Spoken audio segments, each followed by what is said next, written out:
எத்தனை பகுதிகள் இருந்துச்சு அப்படின்னு கேட்டிருக்காங்க. எத்தனை பகுதிகள் அப்படின்னு பாத்தீங்கன்னா 22 பகுதிகள் வந்து இருந்தது. அதாவது 1950 ஜனவரி 26 அன்னைக்கு இந்திய அரசியலமைப்பு அந்த ஏற்றுக்கொள்ளப்பட்ட போது 22 பகுதிகள் இருக்கும். சரிங்களா?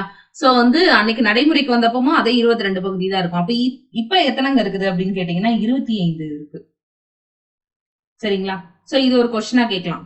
22 பகுதிகள் மற்றும் 395 விதிகள் என்ன செஞ்சுச்சு அப்படின்னா இருந்துச்சு. அப்ப திருத்தி அமைக்கப்பட்டதனுடைய அடிப்படையில எத்தனை விதிகள் வந்து வந்திருக்குது அப்படின்னு பாத்தீங்கன்னா கிட்டத்தட்ட ஒரு 448 கிட்ட வந்திருக்கும். தற்போது அரசியலமைப்புல எத்தனை பகுதிகள் இருக்கு அப்படின்னு கேட்டிருக்காங்க. எத்தனை பகுதிகள் இருக்குன்னா 24 பகுதிகள் என்ன செய்யுது அப்படின்னா இருக்கு. சரிங்களா? பல்வேறு சட்ட திருத்தங்களுக்கு அப்புறமா இப்ப கான்ஸ்டிடியூஷன்ல மொத்தம் 25 பார்ட் என்ன செஞ்சிருக்காங்கன்னா கொண்டு வந்திருக்காங்க அப்படிங்கறத சொல்லியிருக்காங்க. 22 பார்ட் இருந்தது.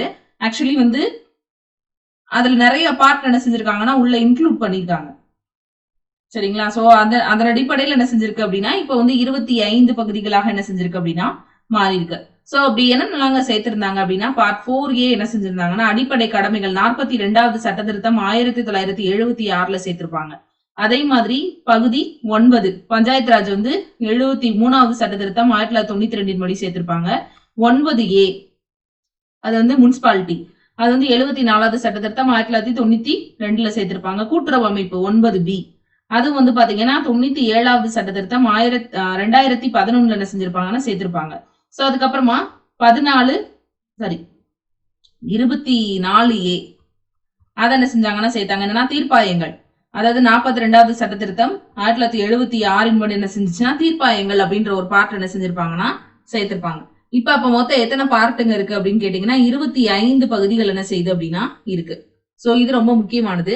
அடுத்து 1956ஆம் ஆண்டு 7வது அரசியலமைப்பு சட்ட திருத்தத்தின் மூலமாக நீக்கப்பட்ட அரசியலமைப்பின் பகுதி எது அப்படின்னு கொஸ்டின் கேட்டிருக்காங்க. எந்த பகுதி நீக்கப்பட்டதுன்னா 7 நீக்கப்பட்டிருக்கும். அப்ப அந்த 7 என்ன அப்படின்னு பாத்தீங்கன்னா மாநில மறுசீரமைப்பு சட்டம் 1956 படி பி பிரிவு மாநிலங்களை நிர்வகித்த பகுதி என்ன செஞ்சிருந்தாங்கன்னா பகுதி அரசியலமைப்பு 7ல இருந்து என்ன செஞ்சிருப்பாங்கன்னா நீக்கிருப்பாங்க. அது என்ன செஞ்சிருப்பாங்கன்னா நீக்கப்பட்டிருக்கும். அதாவது பி பகுதி மாநிலங்களாக அது என்ன செஞ்சிருக்குன்னா இருக்கும். அதோட ஆர்டிகல் வந்து 238 அது நீக்கப்பட்டிருக்கும். சரி இப்ப வந்து பகுதி 7 படி நீக்கப்பட்ட விதி எதுன்னு கேட்டிருக்காங்க 238. சரிங்களா? 7வது சட்ட திருத்தம் மூலமாக நீக்கப்பட்டது 1956. இந்த சில சட்ட திருத்தங்கள் வந்து பாத்தீங்கன்னா ஒரே மாதிரியான அமைப்பை வந்து கொண்டிருக்கும். சோ அது வந்து என்ன அப்படின்றது உங்களுக்கான கேள்வி. ஒரு ஸ்டேட் அப்படின்ற அதாவது உயர்நீதிமன்றம் 2 மாநிலங்களுக்கு பொதுவா இருக்கலாம் அப்படிங்கிறது ஒண்ணு. ஒரு கவர்னரை 2 மாநிலங்களுக்கு பொதுவான கவர்னராக நியமிக்கலாம்ன்றது 2. இது ரெண்டுக்குமே ஒரே ஆர்டிகல் தான். அது என்னன்றது நீங்க கமெண்ட் செக்ஷன்ல சொல்லணும். அடுத்த அடிப்படை கடமைகள் அரசியலமைப்பினுடைய எந்த பகுதியில சேர்த்திருக்கிறாங்க அப்படின்னு பாத்தீங்கன்னா 4A சேர்த்திருக்காங்க. சரிங்களா? கடமைகள் வந்து 4A 42வது சட்ட திருத்தம் 1976. இந்த 42வது சட்ட திருத்தத்தை என்ன சொல்லுவாங்கன்னா ஒரு குட்டி அரசியலமைப்புனே சொல்லலாம். அவ்வளவு பகுதியில் என்ன செஞ்சிருப்பாங்கன்னா உள்ள சேர்த்து வச்சிருப்பாங்க. சரிங்களா? அந்த அளவுக்கு என்ன செஞ்சிருக்கோம் அப்படின்னா இந்த 42வது சட்ட திருத்தம் அப்படின்றது ரொம்ப முக்கியத்துவம் வாய்ந்ததாக என்ன செய்யப்படுது அப்படின்னா கருதப்படுது.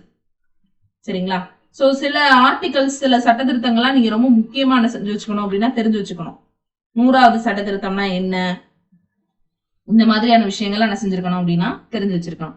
அடுத்து நிர்வாக தீர்ப்பாயங்கள் பத்தி சொல்லக்கூடிய அரசியலமைப்பு எது அப்படின்னு கேட்டீங்கன்னா எத்தனை அப்படின்னா 14A.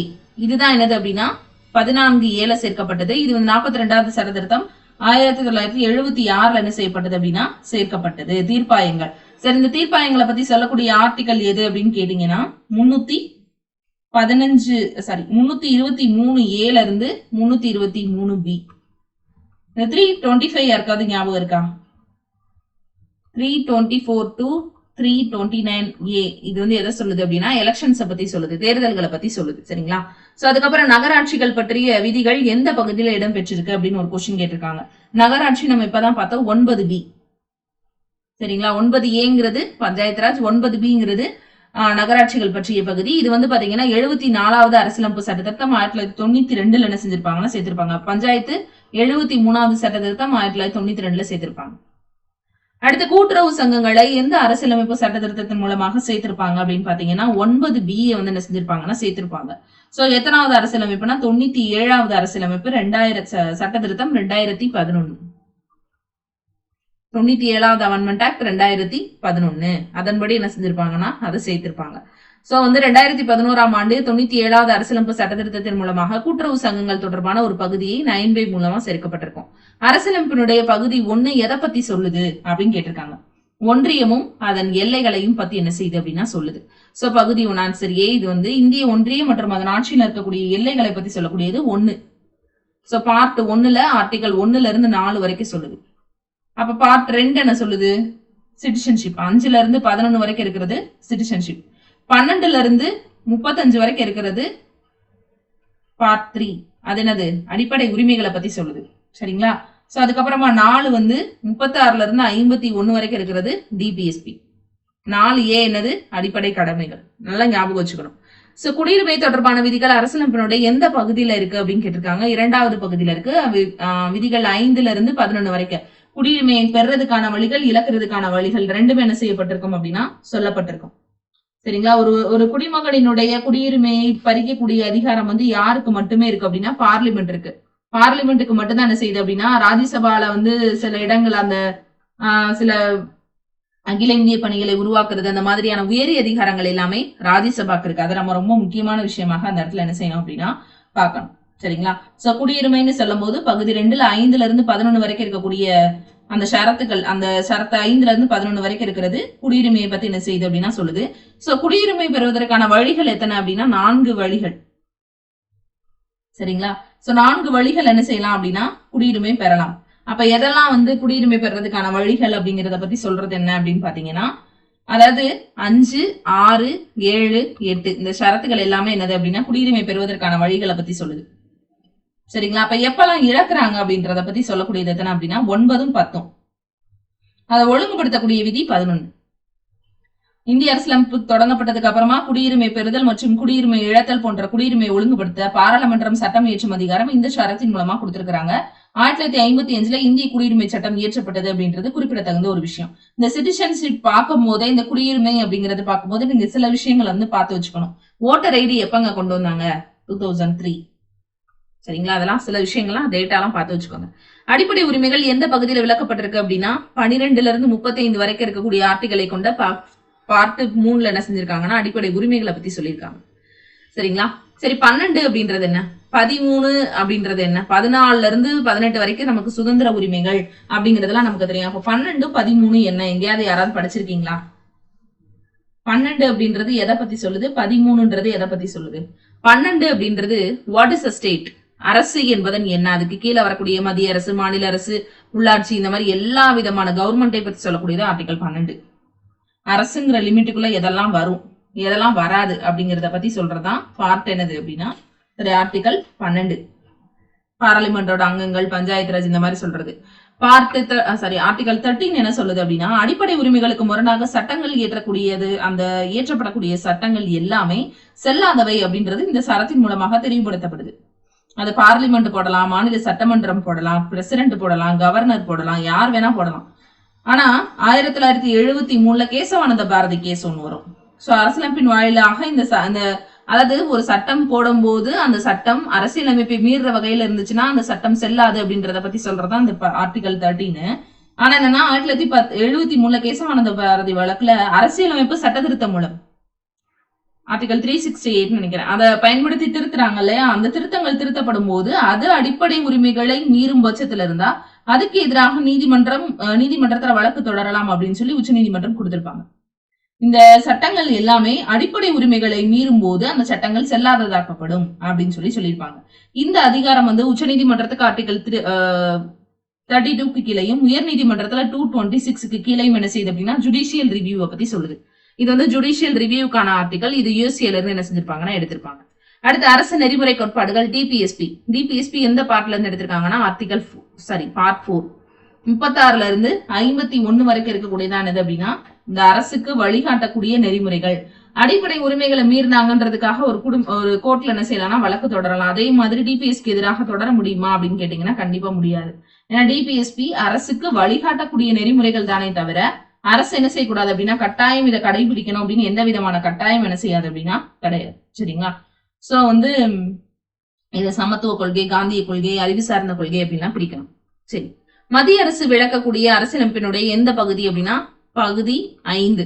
அதுல ஆர்டிகல் 52ல இருந்து 151 வரைக்கும் இருக்கக்கூடியது என்னது அப்படின்னா மத்திய அரசுக்கு கீழ் வரக்கூடிய நிர்வாகம், நாடாளுமன்றம், நீதித்துறை இதை பத்தி எல்லாம் சொல்லுது. சோ இந்த நிர்வாகம், பிரசிடண்ட், லோக்சபா ஸ்பீக்கர், இந்த மாதிரி எல்லா விதமான நிர்வாக அதிகாரங்களை உள்ளடக்கக்கூடிய எல்லா விஷயங்களுமே இந்த ஆர்டிகல்ஸ்குள்ளதான் என்ன செய்யும் அப்படின்னா அடங்கும். சோ மத்திய அரசு அப்படிங்கிறது இதுக்குள்ளதான் வரும். இதுல மத்திய அரசுல நிர்வாகத்துறை அப்படின்றது ஆர்டிகல் 52ல இருந்து 78 நாளே கிட்டத்தட்ட பிரதமர் வரைக்கும். அதுக்கப்புறம் பார்லிமெண்ட்ல என்ன செய்வார்னா பிரதமர் வருவார். 79ல இருந்து 122 வரைக்கும் பார்லிமெண்ட். அப்ப பிரசிடென்ட் திடீர்னு ஒரு அவசர சட்டம் போடுறாரு, அது 123 போட்டு பிரசிடென்ட் சட்டம் போடுறாரு. அதுக்கப்புறமா சுப்ரீம் கோர்ட் வந்து 124ல இருந்து 147 வரைக்கும். அதுக்கப்புறமா இந்திய கணக்காய்வு மற்றும் தணிக்கை துறை தலைவர், சரிங்களா? சோ அவருக்கு வந்து பாத்தீங்கன்னா 148ல இருந்து 151, சரிங்களா? இது என்னது அப்படின்னா மத்திய அரசு வந்து சொல்லுது. மாநில அரசை பத்தி சொல்லக்கூடிய பகுதி எது அப்படின்னு கேட்டிருக்காங்க. மாநில அரசு அப்படின்னால என்னது? பகுதி 6.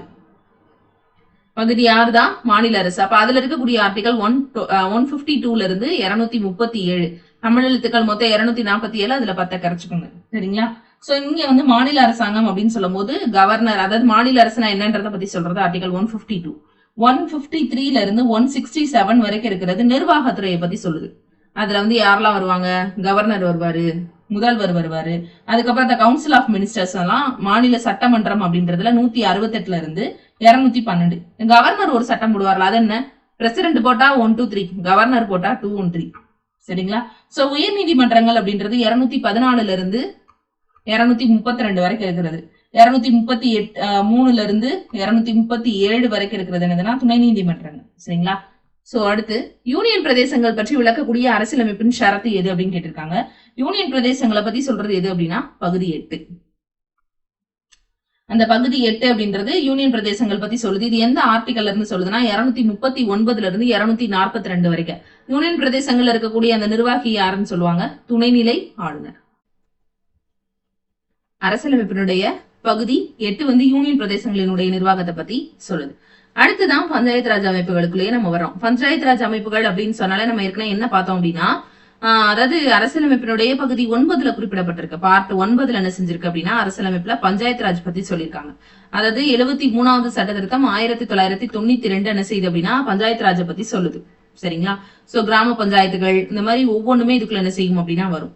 பஞ்சாயத்து சமிதி, மாவட்ட பஞ்சாயத்து, ஜில்லா பரிஷத், இந்த மாதிரியான விஷயங்கள் எல்லாமே இதுக்குள்ள அடங்கும்.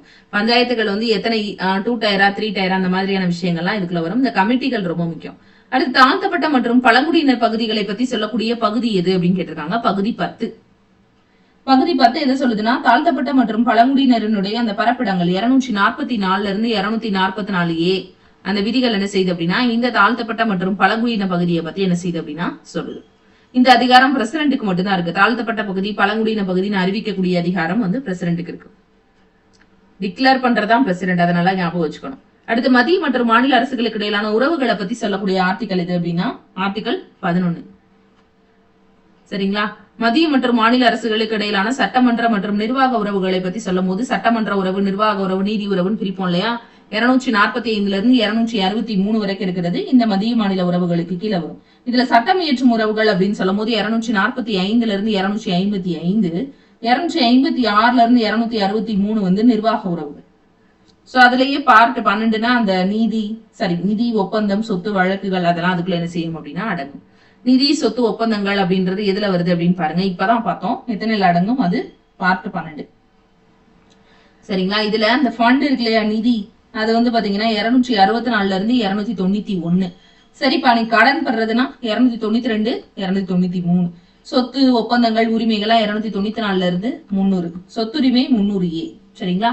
சோ அதுக்கப்புறம் வந்து பாத்தீங்கன்னா இந்தியாவுக்குள்ள வர்த்தகம் மற்றும் வணிகம் செய்வது பற்றி விளக்கக்கூடிய பகுதி எது அப்படின்னு கேட்டிருக்காங்க. பார்ட் எத்தனை? அது 13, சரிங்களா? இந்திய எல்லைக்குள்ள சுதந்திரமான வர்த்தகம் செய்யறது ஆர்டிகல் 301ல இருந்து 307 வரைக்கும், சரிங்களா? வணிகம் செய்யலாம், எங்கெல்லாம் செய்யலாம், என்னென்னலாம் செய்யலாம், எதெல்லாம் அதுக்குள்ள அடங்கும், அந்த மாதிரியான விதிகள்.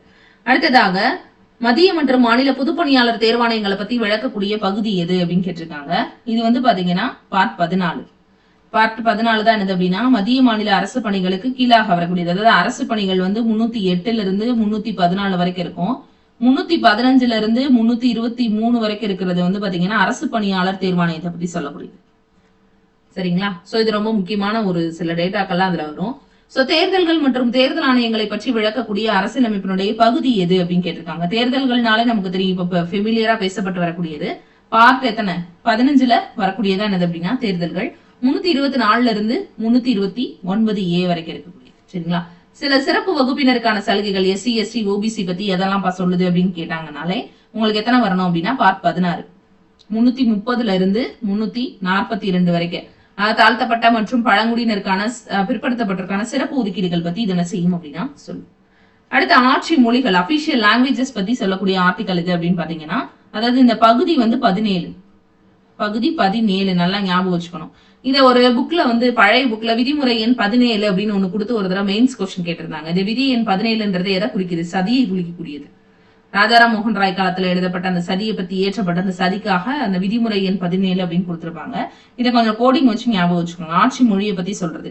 சோ 343ல இருந்து 351 வரைக்கும் இருக்கக்கூடிய ஆர்டிகல் இதே மூணா பிரிக்கலாம். ஒண்ணு மத்திய அரசினுடைய மொழின்றது 343ல இருந்து 344, மண்டல மொழிகள் 345ல இருந்து 347, உச்சநீதிமன்றம் மற்றும் உயர்நீதிமன்ற மொழிகள் 348ல இருந்து 349, சிறப்பு கட்டளைகள் 350ல இருந்து 53. அடுத்ததான் நெருக்கடி நிலை பிரகடனம் பத்தி விளக்கக்கூடியது. எமர்ஜென்சியை பத்தி டிக்ளேர் பண்றது எது அப்படின்னு பாத்தீங்கன்னா பார்ட் 18. ரொம்ப முக்கியமான ஒரு பகுதி. இதனுடைய நாயகி யார் அப்படின்னா நம்ம இந்திரா காந்தி அம்மையார் சொல்லுவாங்க. சோ இந்த இடங்கள்லாம் என்னது அப்படின்னா நம்மளுக்கு ரொம்ப முக்கியமான ஒரு ஸ்டேட்மெண்டாக என்ன செய்யப்படுது அப்படின்னா பார்க்கப்படுது. எமர்ஜென்சி அப்படின்றது ரொம்ப முக்கியமான ஒரு சில விஷயங்களை பத்தி நமக்கு சொல்லும். சோ இது வந்து தேசிய நலனுக்காக ஏற்றது, நெருக்கடி காலத்துல ஏற்றது, மாநிலங்களுக்கு இந்த மாதிரி நிறைய விஷயங்களுக்காக இந்த எமர்ஜென்சி அப்படிங்கிறது வரும். சரிங்களா?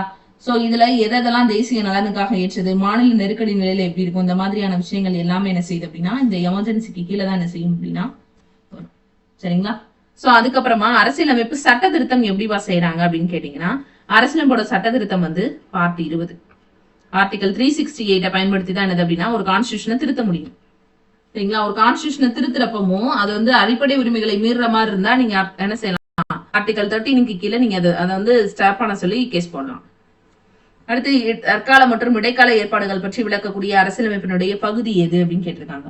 அது வந்து பார்ட் 21 சில மாநிலங்களுக்கான சிறப்பு அந்தஸ்துகள் மற்றும் தற்காலிக விதிகள் பத்தி சொல்லக்கூடியது. சரிங்களா?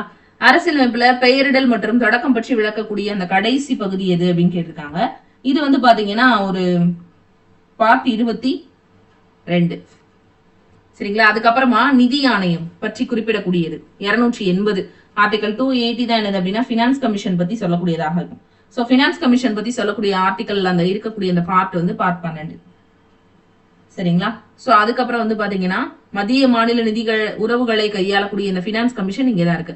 ஜம்மு காஷ்மீருக்கான சிறப்பு அந்தஸ்து வழங்கிய விதி 370 எந்த பகுதியில இருந்துச்சு அப்படின்னு சொல்லி கேக்குறாங்க. எந்த பகுதியில இருந்துச்சு அப்படின்னா பார்ட் 21க்கு கீழே இருந்தது. ஆர்டிகல் 317ல இது இருந்துச்சு. ஜம்மு காஷ்மீரோடைய அந்த அந்தஸ்து நீக்கப்பட்ட டேட் வந்து நீங்க என்ன செய்யணும் அப்படின்னா சொல்லணும். சோ இதை நாங்க அடுத்த வீடியோல உங்களுக்கு எக்ஸ்பிளைன் பண்ணுவோம். சரிங்களா? சோ இதோட இந்த வீடியோ முடியுது. சோ நெக்ஸ்ட் வீடியோல நம்ம சந்திக்கலாம். நன்றி.